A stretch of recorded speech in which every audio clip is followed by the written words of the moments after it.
Is anyone live streaming? Great.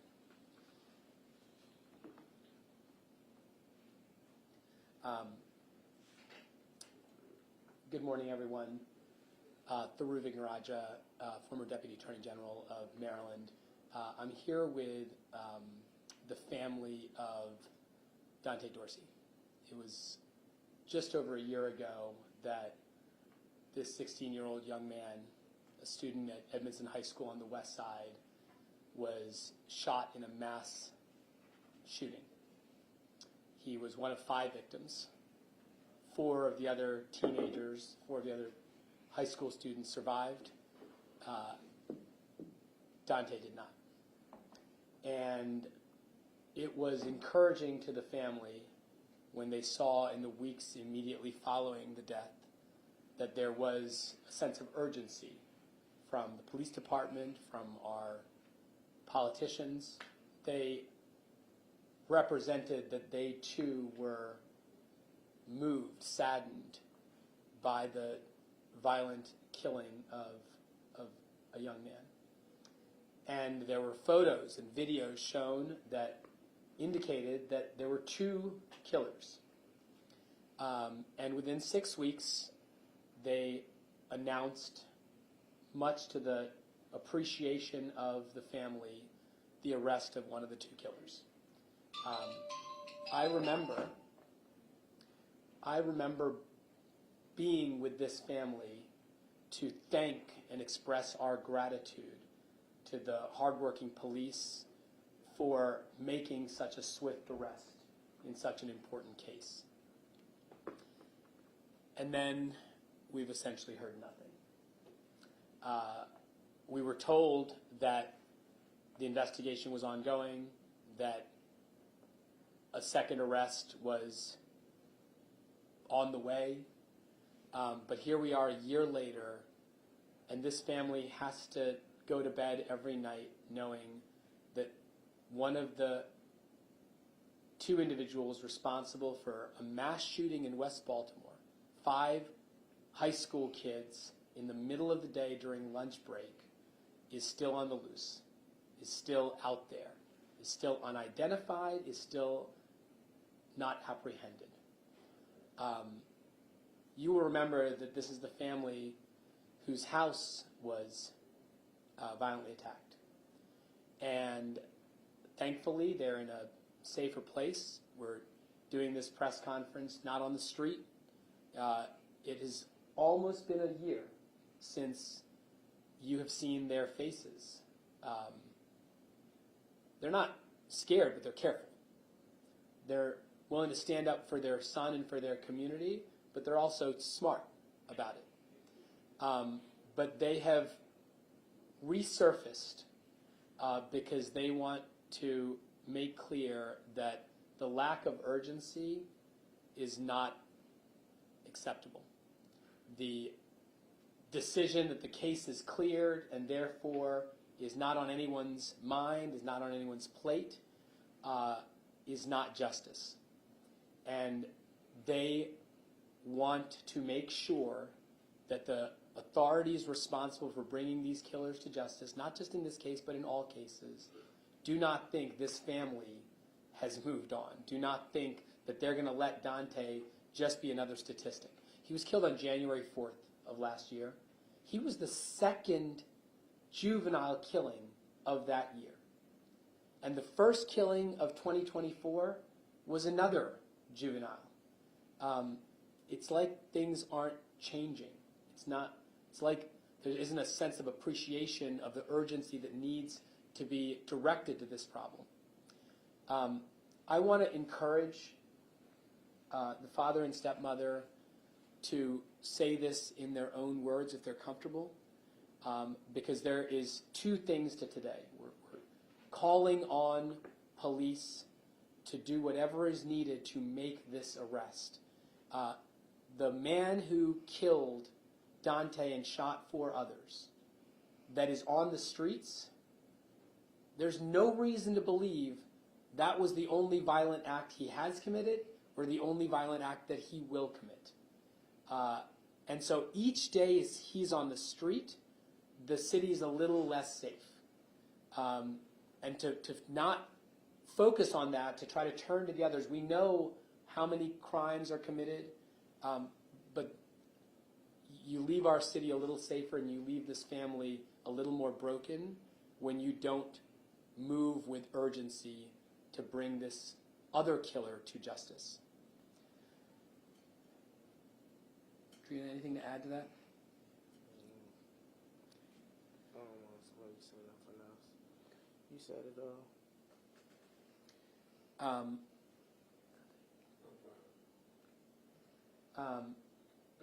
Can I just ask you, maybe in a word, to say how it has made you feel that this second killer is still on the loose? It doesn't make any sense. And there's no type of urgency being done. I feel unsafe because they still out. This lack of urgency, unfortunately, is part of what appears to be a broader pattern. The first time, the family also wants to bring to the public's attention and make sure that the public is aware that the dangers that the kids at Edmondson High School face were known to the police department and to City Hall. We all know about it. You drive by, can you put on the first page? On the cover page. We drive by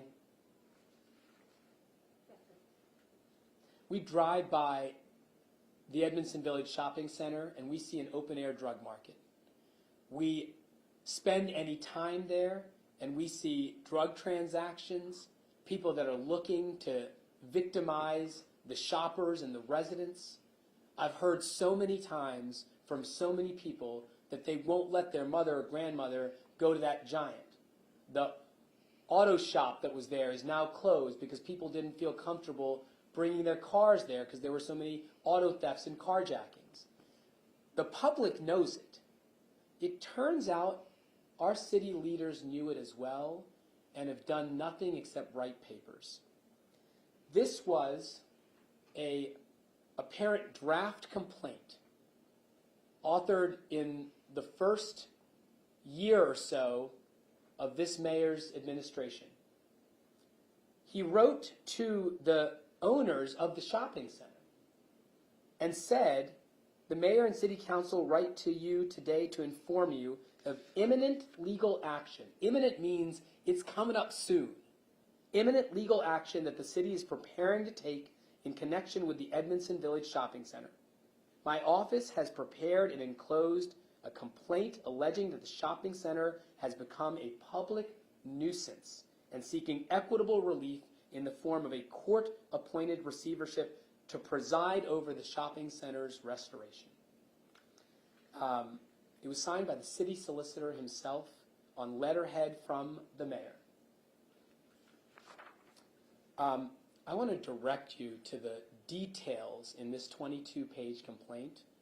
And just imagine being the family of a young man who was killed at this location after this complaint was sent and nothing was done.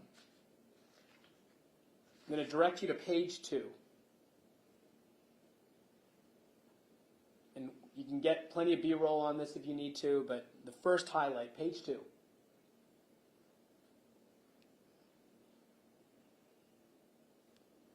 Sorry, line, it's up.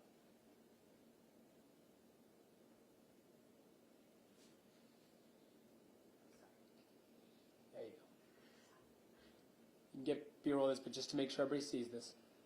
Once a regional attraction, today the shopping center is more recognizable as a decaying backdrop for fires, murders, and other criminal activity.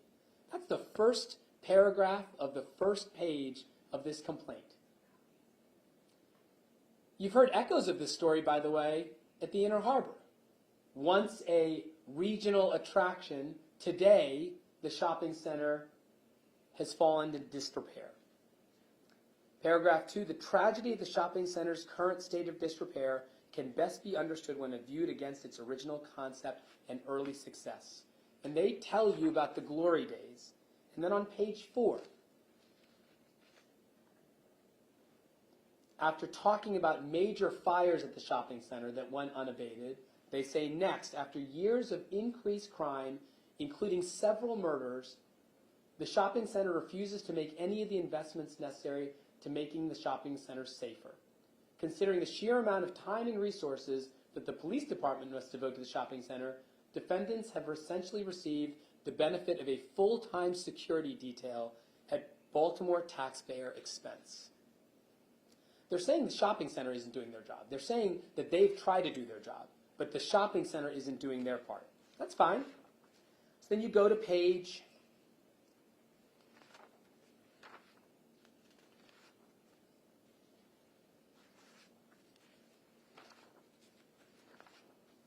13.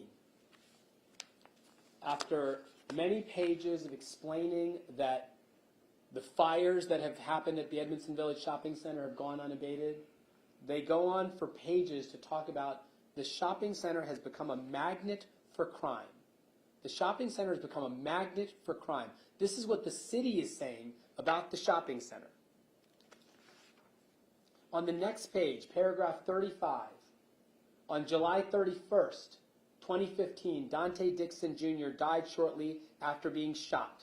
On July 21st, 2017, Ray Anthony Woodland was stabbed to death following an altercation that escalated in a store at the shopping center. In August of 2017, Derek Ford, the manager of Dollar General, was shot and killed by armed robbers.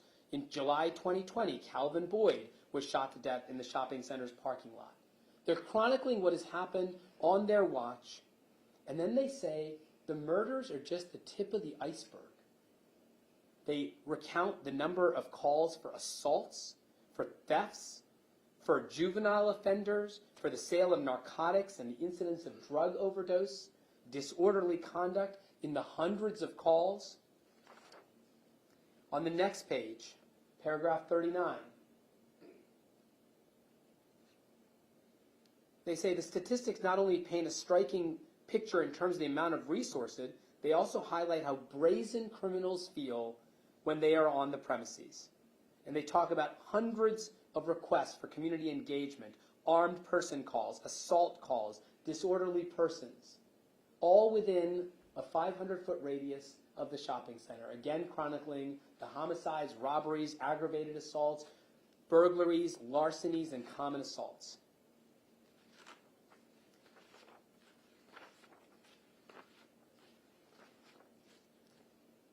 At the very end, on this next to last page, they file a single count. It's a single count complaint. They want injunctive and equitable relief based on declaring the shopping center a public nuisance. Look, it's the job of the police to make arrests and keep us safe. It's the job of local authorities and local law enforcement to make sure that the streets and the neighborhoods are safe. In this particular complaint, it looked as though the city was taking seriously the violent crime that was unfolding at the Edmondson Village Shopping Center every day, every week. And they sent this letter, we sent this complaint. It's dated April 27, 2021, about a year and a half before the murder of Dante. And then they did nothing. We don't know whether the shopping center said, oh, we'll get our act together. We don't know whether the city thought, oh, the problems at the Edmondson Village Shopping Center have stopped. But for weeks, for months, I went back and counted, I have alone done 6 different press conferences at the Edmondson Village Shopping Center, along with Monique Washington, the head of the Edmondson Village Community Association, begging for more support and resources. And what the city did was send a letter, and then nothing. They threatened imminent legal action, and then as far as we can tell, they did nothing. And the family of the 16-year-old boy who was killed at that shopping center during lunch break, when he crossed the street from his high school, wants to know why? Why did you talk such a big game, shake your saber, and then do nothing? Because maybe if you had done something, this young man and the 4 others that were shot might not have been in peril when they walked over to get some food for lunch. Maybe if you had done something, the hundreds of others that have been the direct and indirect victims of the open-air drug market that calls Edmondson Village Shopping Center its home wouldn't have been victims. And by the way, once you tell the world you're on notice and you're the city of Baltimore, it's your problem too. Because if Edmondson Village Shopping Center doesn't do enough by your estimation, you've got the cops, you've got the sheriffs, you've got the guns, you've got the prosecutors, you have the resources to try to make that neighborhood safer. So I am pleased as punch that they're able to keep the nicest neighborhoods in Baltimore safe. They send in bike patrol for Fells Point, 19 bike cops driving in circles to make sure Fells Point is safe. They hire extra security in Inner Harbor and Roland Park. But the Edmondson Village Shopping Center got a nicely worded complaint and nothing else. And when you are told, when you're telling the world that there is a magnet for crime on your west side, and then you don't follow through, you don't actually put your money where your mouth is, tragedy unfolds. We learned of this a little while ago, and the family was heartsick to hear that the city was so aware of the problem. Sometimes you think they don't know, or they did know, they just didn't care. And that makes this family even more sick. I think all of you know that I know how much the public needs to hear from the family about these things. I encourage them to come out because it's been a year. And we have to change. We have to get our city officials to do better. We have to get people to follow through.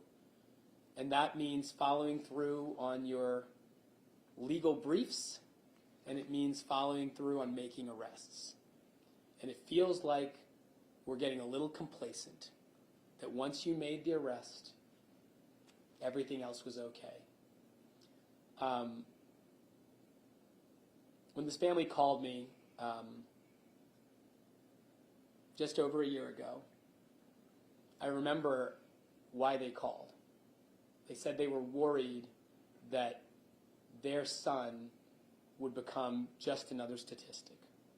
And they wanted to make sure that the city, the police and prosecutors, the world, didn't just pay attention to this tragedy for a day or a week or a month, but that part of the legacy of Deanta was that things would start to change. We're all here a year later, to tell you that it doesn't feel like things have changed. But they're going to keep fighting. They're going to keep making noise. They're going to still keep blowing up my phone and asking for updates. But I'm not in a position to give them the updates they need. I'm not in a position to bring them the justice they deserve. And when they heard about this and when they read this, if it's okay, I'd like you to share just how it made you feel. To know that the city had been so aware, documented in writing, all of the violence that takes place every day at the place your son was killed, and then apparently to do nothing. I feel sad about the situation. And you might not do nothing about it. Get you much I can do.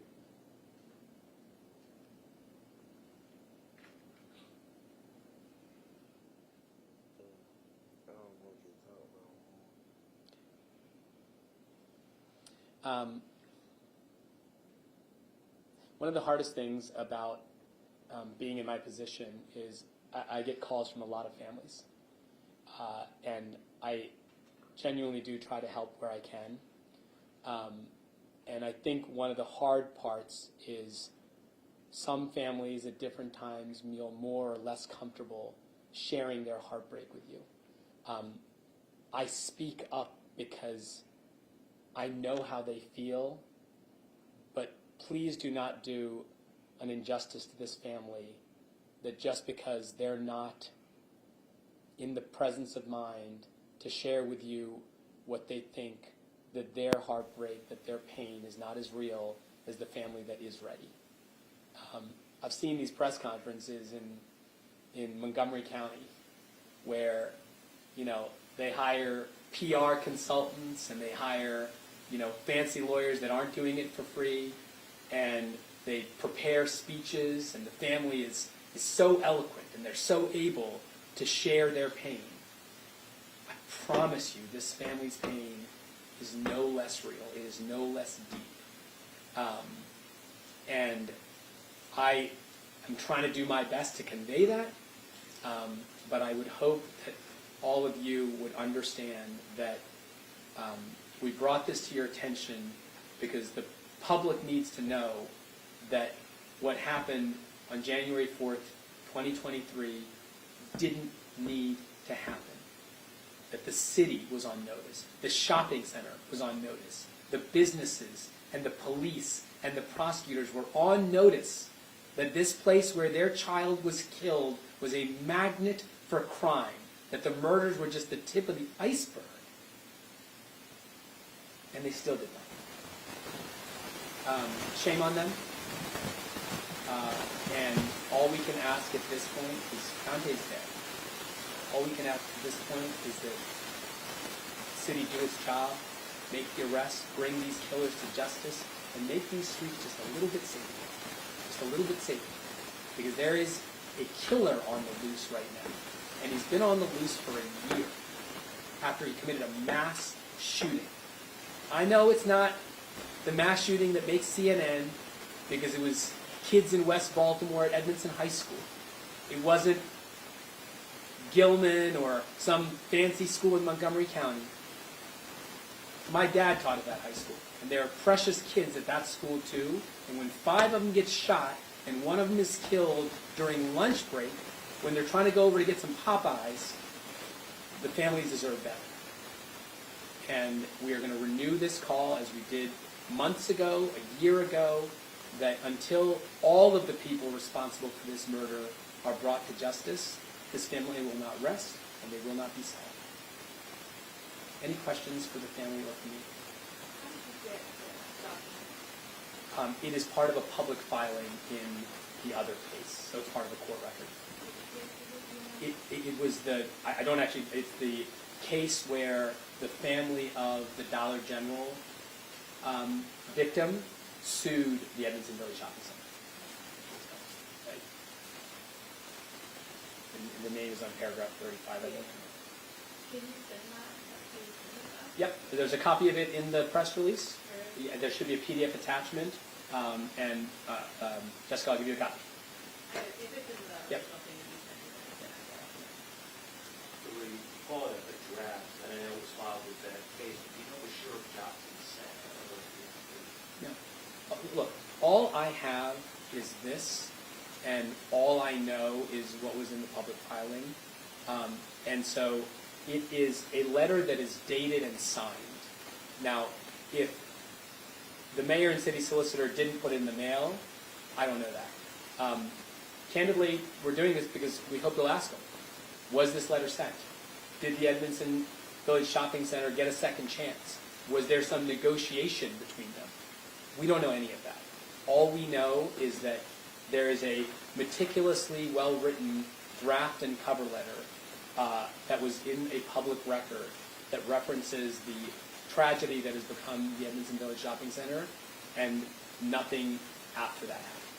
And forgive me for asking, there is something already out there, but are you planning to be involved with family on filing civil litigation with the city on this? I think that's for the family to determine in the days ahead. There is still a criminal prosecution unfolding, and typically those matters are pursued, if at all, after the criminal prosecution comes to a close. There's always a worry that some civil litigation would compromise the criminal prosecution, and so that is their first and only priority.